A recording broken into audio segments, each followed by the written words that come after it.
이번 수업에서는 GPT를 활용하여 데이터 수치 분석 보고서 개요와 목차를 작성하고 생성된 결과를 분석하며 보완하는 실습을 진행합니다.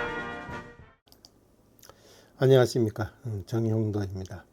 오늘 차시 수업은 챗GPT 기반으로 데이터 수집 분석 보고서를 작성할 때 목차 및 개요 구성 실습에 대해서 알아보도록 하겠습니다. 이번 수업에 이것을 하는 이유는 여러분들이 데이터 수집 분석을 하고 난 뒤에 보고서 작성에 유익한 수업이 될 수 있도록 만들어 봤습니다. 수업 목표입니다. 수업 목표는 프롬프트를 작성하는 능력입니다. 이전 수업 시간에도 프롬프트에 대해서 많이 공부를 해왔습니다. 그리고 챗GPT에서 보고서 개요, 목차를 효과적으로 요청하는 프롬프트를 작성하는 방법을 알아야 되겠죠. 그다음 두 번째는 분석, 수정 능력을 가지고 있어야 됩니다. 챗GPT의 응답에서 목차의 논리적 구조를 분석하고 필요한 항목을 수정하거나 보완해야 하는 이런 능력을 가지고 있어야 되겠죠. 개요 구성 능력입니다. 자신의 주제에 맞는 보고서 목차를 직접 설계하고 개요를 구성할 수도 있습니다. 그래서 여러분들은 프롬프트의 작성 능력에다가 분석 및 수정 능력, 개요 구성 능력을 갖추면 여러분들은 보고서를 잘 작성했다고 할 수 있겠죠. 수업의 중요성에 대해서 알아보도록 하겠습니다.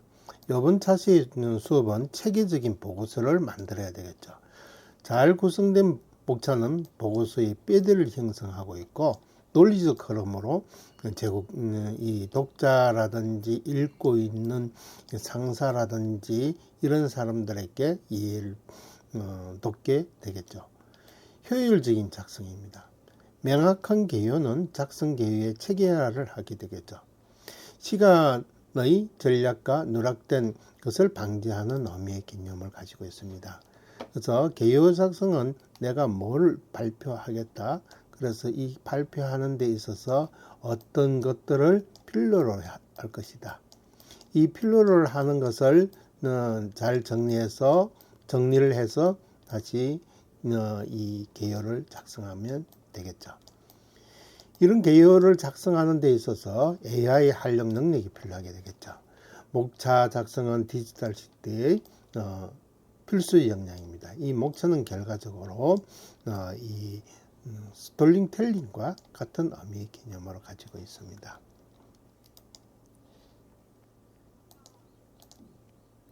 오늘 수업 내용은 총 50분 수업으로 도입은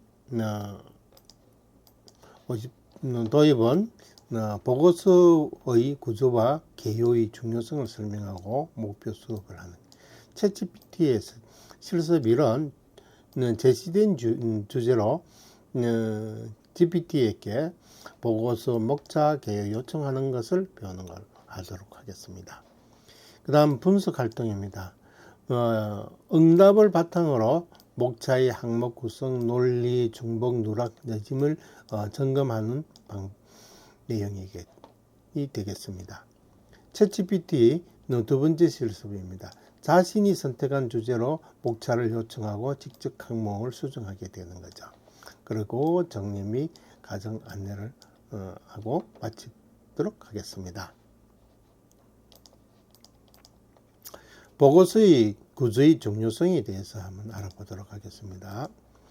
보고서는 이 독자라는 것은 읽는 사람이죠. 그래서 이 읽는 사람의 이해도를 향상시키기 위해서 체계적인 구조를 해야 되겠죠.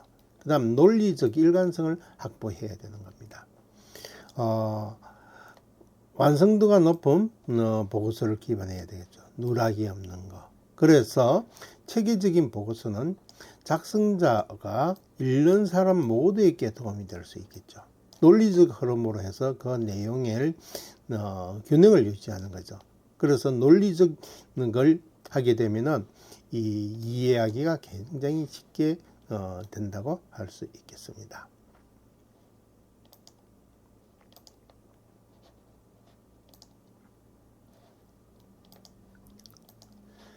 효과적인 목차의 특징에 대해서 한번 알아보도록 하겠습니다. 균형감입니다. 균형감이라는 것은 각 장, 절 분량이 적절하게 잘 배분되었느냐, 한 부분에 내용이 편중되지 않았느냐, 그래서 이 장의 중요한 장들이 어떤 배분의 퍼센트를 잘 따졌느냐. 논리적 흐름입니다. 주제가 자연스럽게 연결되어 발전되도록 해야 되겠죠. 읽는 사람이 사고의 흐름을 따라갈 수가 있을 겁니다. 그래서 논리적인 흐름은 우리가 많이 쓰고 있는 두갈식과 그 다음에 양갈식, 그 다음 미갈식은 많이 보고서를 쓰지 않고 있죠. 명확한 계층의 구조입니다. 대분류 소분류가 일어나야 되겠죠. 그래서 장이라든지 열이라든지 뭐 이런 1, 2, 3, 4 이런 항목들을 정확하게 구분하고 각 항목의 종류의 관계를 드러내는 것을 하도록 해야 되겠죠. 포괄성입니다. 포괄성은 주제와 관련된 모든 중요 내용을 다루게 되죠. 핵심 요소가 누락되지 않도록 하는 겁니다. 그래서 효과적인 이 목차의 특징은 균형감, 논리적인 흐름, 명확한 계층구조, 포괄성을 가지고 있어야 되겠습니다.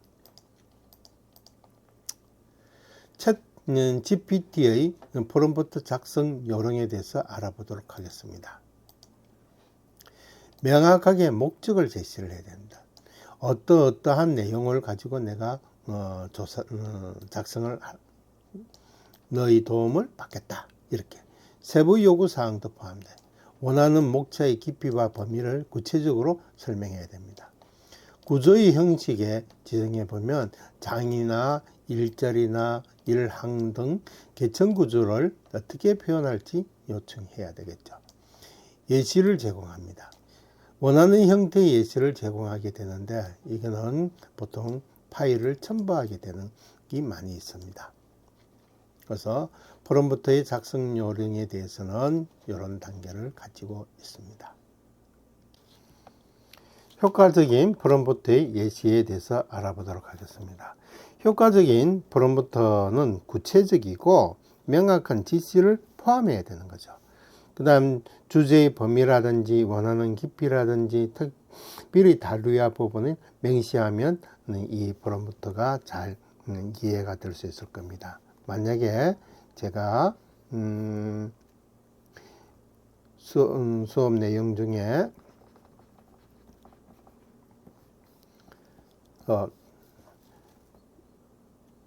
기계 설명서를 만들어줘 이렇게 하는 내용과 어떤 기계를 어떻게 활용할 수 있는지 이렇게 하면은 어떤 결과가 나올 수 있다 이렇게 적어서 설명을 해주면 프롬프트가 굉장히 잘 설명된 대로 표현을 해줄 수가 있겠죠. 실습의 주제 예시입니다. 주제 예시는 청소년 고용 정책에 대해서. 그러면 예를 들어서 프롬프트에다가 청소년 고용 정책에 대해서 이렇게 명령어를 주게 되면 자기가 알아서 적겠죠. 그리고 이에 대한 현황이라든지 문제점이라든지 해외 사례 개선 방향을 제가 곁들이면은 다시 잘 적어줄 수 있겠죠. 한번 실습해 보도록 하겠습니다.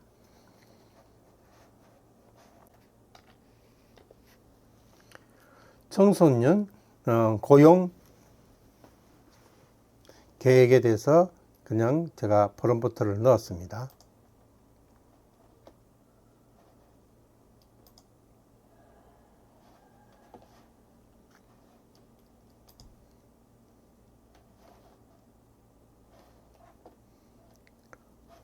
이렇게 넣으니까 이렇게 나타나게 되겠죠. 그래서 고용의 계획은 목적이 있고 그 다음 대상이 있고 고용 분야는 이런 걸로 해서 근로조건은 하루에 7시간 뭐 이렇게 작성을 해야 된다 하게 돼 있죠. 이것을 제가 조금 더 체계적으로 한번 물어보도록 하겠습니다. 이것을 현황, 문제점, 해외 사례, 개선 방안의 측면으로 한번 구성해 달라고 제가 요청을 하겠습니다. 현황, 개선 방향. 현황은 이렇게 나타나게 되고요. 근로 조건은, 문제점은 법적의 미흡, 취약, 교육 부족, 장기적인 관점. 이렇게 해외 사례에서는 독일 듀얼 시스템, 스웨덴은 장소년, 미국인은 이렇게. 개선 방안은 법들을 개선해야 되고, 그 다음에 안정한 일자리 플랫폼을 구축해야 되고, 그 다음에 노동, 인권, 교육 의무화를 시켜야 되고, 그럼 청소년의 의미의 개념이 있죠. 노동, 인권, 교육을 교과나 비교과 과정에 포함해야 된다. 체계적인 진로 연계, 단순 노무 일자리뿐만 아니라 진로 탐색형 직무 체험 기회를 해야 되고, 문화나 농업, IT의 다양한 분야에 대해서 해야 되겠다. 민간 협력의 구축은 기업이라든지 교육, 이렇게 하면 될 것이다. 그래서 이렇게 하면은 보고서 양식, PPT, 그럼 정책의 제안 형태로 한번 달라가 보겠습니다.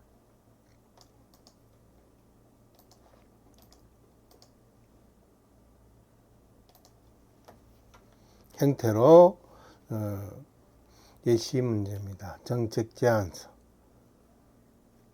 정책의 제안 개요는, 제안은 이렇게, 제안 목적은 이렇다. 정책의 배경은 이렇다.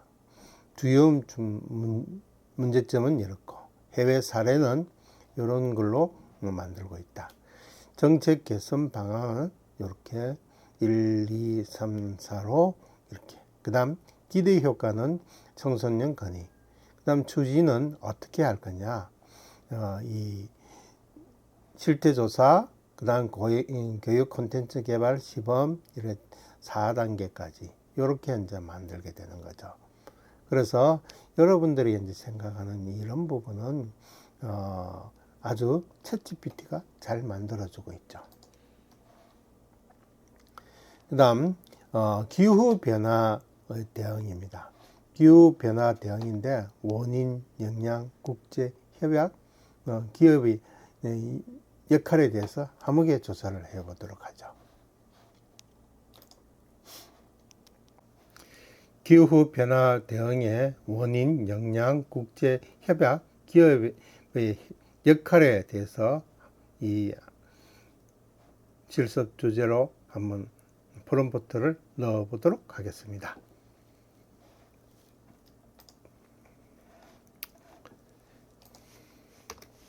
기후변화 대응 원인, 영향, 국제협약, 기업 역할에 대하여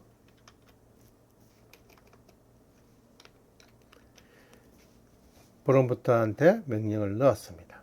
그럼 프롬프트가 이 기후변화 대응에 대한 원인과, 그 다음에 영향과, 그 다음 국제협약의 체계와 기업 활동의 역량의 대응 전략에 대해서 이렇게 적어주게 되죠. 그래서 결론은 시사점은 이렇게. 그럼 이전에 방법은 청년 고용 정책만 넣고 난 뒤에 다시 현황, 문제점, 해외 사례, 개선 방안을 써달라고 했었죠. 근데 이번에는 이 기후의 변화에 대해서 한목에 제가 이렇게 넣게 된 것이죠. 그렇다면 이 프롬프트가 이 한 단계 가는 것이 조금 내가 원하는 답을 가질 수 있고, 이렇게 한목에 넣으면 이 챗GPT가 생각하는 부분으로 만들어지게 되겠죠. 그래서 여러분들은 단계별로 이렇게 프롬프트를 넣는 방법을 한번 해보시고, 그 다음 두 번째는 이렇게 길게 표현을 해 보시면 될 겁니다. 제가 1차 시는 바로 앞차 시에 이 길게 글자를 써서 넣은 적이 있죠. 그와 같이 그렇게 보시면 됩니다. 이번에는 윤리, AI 윤리에 대해서 여러분들은 이제 윤리에서 AI 윤리는 어떤 것들이 있는가 한번 봐야 되겠죠. 쟁점 뭐고, 규제 현황은 뭐고, 기업의 책임은, 미래의 전망은 어떤 것들이 있는지를 한번 여러분들 실습을 하면서 한번 고민을 해 보도록 하겠습니다. AI 윤리에 대해서 한번 알아보도록 하겠습니다. 윤리는 어떤 쟁점이 있는지, 규제 사항이라든지 기업의 책임, 미래 전망이 어떤 게 있는가를 한번 알아보도록 하겠습니다.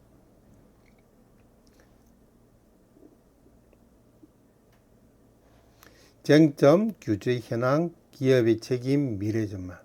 그래서 이 AI 윤리는 쟁점은 편향성 차별, 투명성 부족, 책임 소재 불분명, 사생활 침해, 자율성과 인간 통제에 대해서 노동 대체 문제가 이렇게 나타나죠. 이 자동화로 하다 보면 고용이 축소되고 사회적인 의미를 가질 수 있겠죠. 그다음 규제 현황입니다. 우리 한국에서는 윤리 기준을 22년도에 했었고, AI 윤리의 기준 학사는 공공기관의 중심으로 되어 있고, 아직 강력하게나 법조화를 만들지 못하고 있는 상태입니다. 유럽연합에서는 제정 중에 있죠. 그래서 미국은 포괄적인 AI 법은 없다. 그래서 윤리에 대한 의미. 그럼 기업에서는 어떻게 해야 되겠느냐? 법은 없더라도 기업의 책임은 공정한 알고리즘을 개발해야 되겠죠. 다양한 데이터의 학습이라든지 편향을 제거한 알고리즘이라든지 설계, 텍스트 및 검증 시스템을 만들어야 되겠죠. 투명성을 먼저 확보해야 됩니다. AI 결정 과정을 공개해야 되고 설명해야 되고 가능한 AI 기술을 채택해야 된다고. 윤리 수준은 내부 윤리 가이드라인을 제정하고 윤리위원회를 구성해야 된다는 의미를 가지고 있습니다. 개인정보 보호를 해야 되겠죠. 개인정보 보호를 해야 되고 데이터를 최소 수집을 해야 되겠죠. 개인정보의 보호를 하기 위해서. 그 다음에 식별화라든지 보안을 강화해야 돼요. 이해관계자와 소통을 해야 됩니다. 기업에서는 사용자, 고객, 사회와 지속적인 소통을 피드백으로 주임을 해야 되겠죠. 지속 가능한 AI 전략을 세워야 됩니다. ESG의 경영 관리를 연계하고 사회적 가치 중심으로 AI를 확대할 수 있는 방향으로 맞춰야 되겠죠.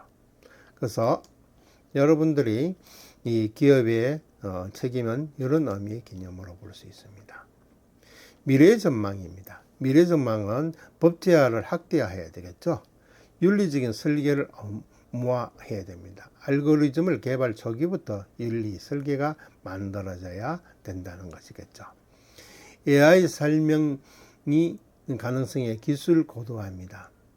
블랙박스 AI라든지 화이트박스 AI라든지 전략적인 전환 가속을 해야 되고 윤리적 윤리 및 기준 통일 시도를 이렇게 해야 되겠죠.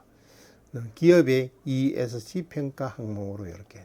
그럼 결론 및 제언은 AI는 단순한 기술이 아닌 사회적 행위자로 윤리 없는 AI는 신뢰받을 수 없고 기업은 선제적 윤리 시스템을 통해 신뢰 기반을 만들고 조성해야 된다는 의미를 가지고 있습니다. 그래서 여러분들이 그냥 제가 이렇게만 보냈는데 AI 윤리의 쟁점, 규제, 현황, 기업의 책임, 미래 전망 이렇게 해서 보내니까 본인이 보고서의 발표 형태로 구조화시켜 가지고 이렇게 발표를 한 것이겠죠.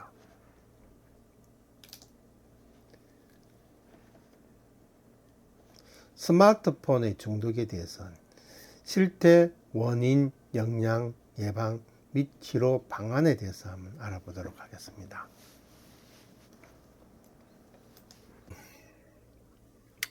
스마트폰의 중독 실태에 대해서 원인, 영양, 예방 및 진료 방안에 대해서 제가 이 프롬프트를 넣었습니다. 어디에 쓴다는 이야기를 안 했거든요. 한번 보겠습니다.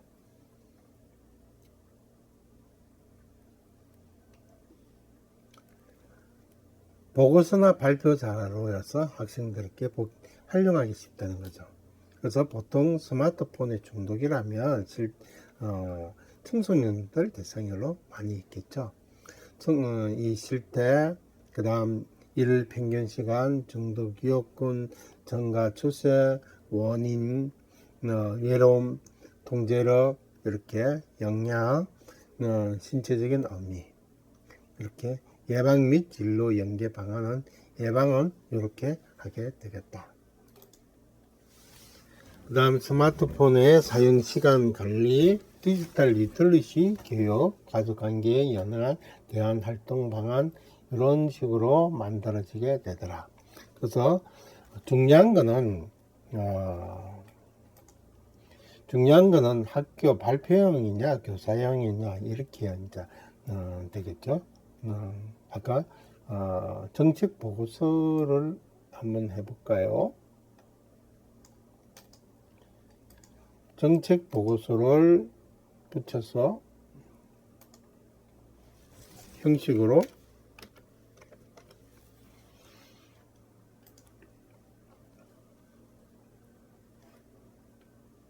그러면 목적에 맞춰서 이렇게 적히게 되겠죠.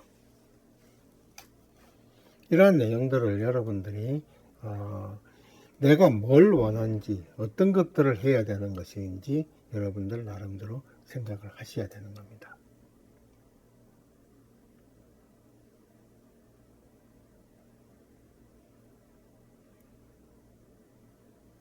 연계교육 이런 의미 개념들이 있죠. 기대 효과 이런 식으로. 그래서 정체 제어는 이렇게 되더라. 그래서 이렇게 이제 파일을 만들면 되겠죠. 그래서 여러분들이 이제 생각하는 내용은 이런 의미들을 가지고 있는데, 제가 생각하기에는 이런 정책 제언이라든지 이런 것들을 여러분들 많이 만들어 봐야 되겠죠. 그럼 만약에 여러분들이 근무를 하고 있으면 노동복지의 근로노동복지에 대해서 한번 해보겠습니다. 노동자의 근로노동복지에 대하여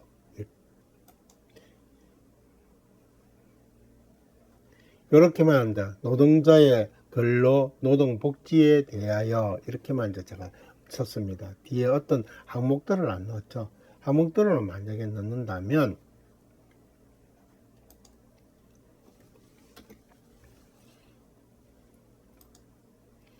연구 보고서 작성할 것이다. 대하여 연구 보고서를 작성할 것이다. 이렇게 해서 제가 한번 보내보겠습니다.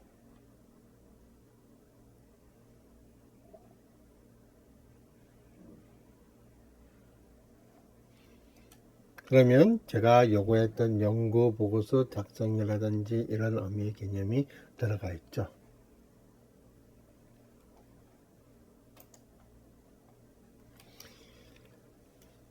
서론, 보고를 하니까 서론, 연구의 목적, 방법, 이론적 배경, 실태 분석, 그 다음 실태 및 문제점, 해외 사례 비교, 그 다음 정책 제언, 결론, 참고문헌 이런 식으로 이제 나타내게 되겠죠. 그래서 여러분들이 어떤 내용으로 만들 것인가를 생각하면 답이 나오게 되겠죠. 챗GPT 음성 분석의 방법입니다. 이 방법은 균형성을 확인해야 됩니다. 각 장과 절의 분량이 적절한지 논리적 흐름이 검토를 하셔야 되고, 주제 간 연결성과 발전 과정을 확인해야 됩니다. 누락 및 정보 중복 검증을 해야 되겠죠. 그래서 이렇게 하고 난 다음 챗GPT가 생성한 목차는 완벽하지 않기 때문에 주제의 균형이라든지 논리적 흐름이라든지 내용의 누락이라든지 중복이 꼼꼼하게 검토를 해야 된다는 것이겠죠. 그래서 여러분들이 이 챗GPT 응답에 대한 분석을 잘 하셔야 됩니다. 벌써 수업 시간이 다 되었네요. 곧 다음 차시에 뵙도록 하겠습니다.